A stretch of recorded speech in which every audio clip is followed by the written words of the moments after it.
तो गाइज़ आज मैं पोर्नोग्राफ़ी के बारे में बात करूँगा। जैसे कि आपको पता है कि इंडिया में पोर्नोग्राफ़ी देखना इज़ नॉट इल्लीगल, बट उसका प्रोडक्शन, उसका डिस्ट्रीब्यूशन इज़ इल्लीगल और वो क्रिमिनल ऑफेंस है। दूसरे देशों में काफ़ी देश ऐसे हैं जहाँ पे उसको कम्प्लीटली बैन कर दिया गया है, और कुछ देश ऐसे भी है जहाँ पे उसका प्रोडक्शन, डिस्ट्रीब्यूशन और व्यूइंग सब कुछ लीगल है। तो पोर्नोग्राफ़ी को लेके हमेशा दो डिबेट्स होती रहती है, एक जो सपोर्ट में होते हैं और दूसरे जो उसका अगेंस्ट होते हैं। जो सपोर्ट है करते हैं उनका बेसिक मेजर रीज़न और मेजर जस्टिफिकेशन यही होता है कि जो इंसान की सेक्सुअल अर्जीज़ होती है या उसका सेक्सुअल नीड्स होती है, वो पोर्नोग्राफी के थ्रू वो लोग फुलफ़िल कर पाते हैं। और ये बहुत ही अपसर्ड आर्ग्यूमेंट है, बट उसका ये लोग रिज़ल्ट ये देखते हैं कि इसके कारण जो लड़कियों के खिलाफ जो सेक्सुअल एक्सप्लॉयटेशन होता है वो रुक जाएगा। तो बेसिकली उनका लॉजिक ये है कि किसी भी तरह जो लोग हैं, जो पुरुष है, उसका सेक्सुअल अर्जीज़ किसी भी तरह फुलफ़िल हो जानी चाहिए। तो उसके लिए वो अगर पोर्नोग्राफ़ी पर रिसोर्ट करता है तो वो भी सही है, लेकिन मैं ऐसा नहीं मानता हूँ। मेरे हिसाब से पोर्नोग्राफ़ी को कम्प्लीटली बैन कर देना चाहिए, क्योंकि अगर आप इंडिया में देखेंगे या किसी और देश में या मोस्टली यूएस या किसी वेस्टर्न कंट्री में देखेंगे तो इंडिया में बहुत छोटी इंडस्ट्री है, बट फॉरेन में काफ़ी बड़ी इंडस्ट्री बन चुकी है पोर्नोग्राफ़ी।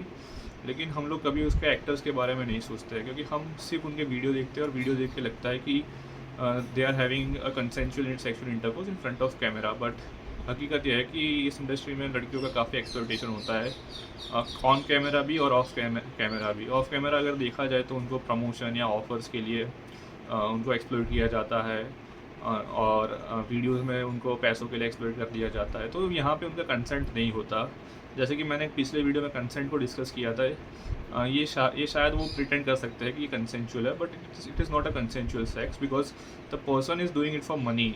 और प्रोस्टिट्यूशन और पोर्नोग्राफी को लेके मेरा ये एक ही जजमेंट है कि अगर आप किसी प्रोस्टिट्यूट या पॉर्न एक्टर्स को पूछते हो कि क्या आप ये काम बिना पैसों के करेंगे, अगर वो कहती है हाँ, तो this is consensual sexual intercourse, पर वो कहती है कि अगर पैसा नहीं होगा तो हम नहीं करेंगे, विच मीन्स कि उसका मतलब है कि अगर पैसा मैटर करता है उनके लिए तो ये कहीं ना कहीं सेक्सुअल एक्सप्लॉयटेशन है, पैसों के द्वारा उनका एक्सप्लॉयटेशन किया जाता है।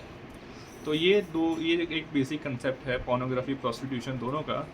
अब हम व्यूअर के नज़रिए से देखें तो इससे बच्चों पे, जो भी लोग हैं यंग एज के लोग, उन पे, उनके माइंडसेट पे काफ़ी बुरा इफेक्ट पड़ता है और वो सोसाइटी को भी डैमेज करता है। तो उसमें सबसे पहली चीज़ है कि आपको अनरियलिस्टिक एक्सपेक्टेशन हो जाती है, क्योंकि पोर्नोग्राफी में काफ़ी वीडियो के एंगल्स अलग अलग होते हैं, या मेकअप किया होता है, या थोड़ा ग्राफिक, मतलब किसी वीडियोग्राफी का यूज़ किया होता है, तो आपको काफ़ी अनरियलिस्टिक एक्सपेक्टेशन आ जाती है।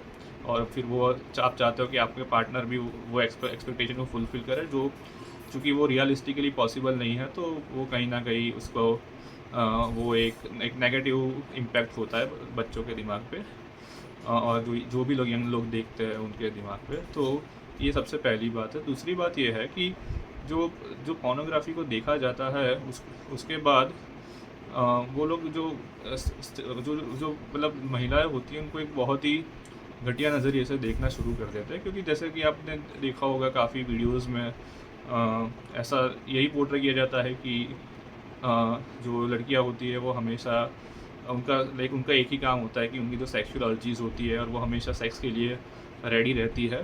तो अगर आप इसी एक्सपेक्टेशन को ध्यान में रख के इसी पर्सपेक्टिव से अगर आप रियलिटी में लड़कियों को ट्रीट करना शुरू करोगे तो वो बहुत ही गलत है।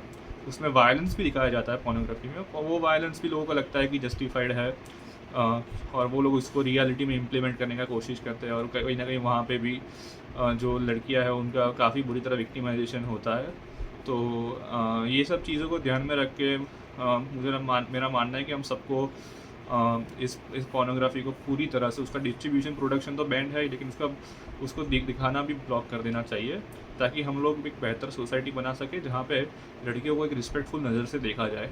Thank you.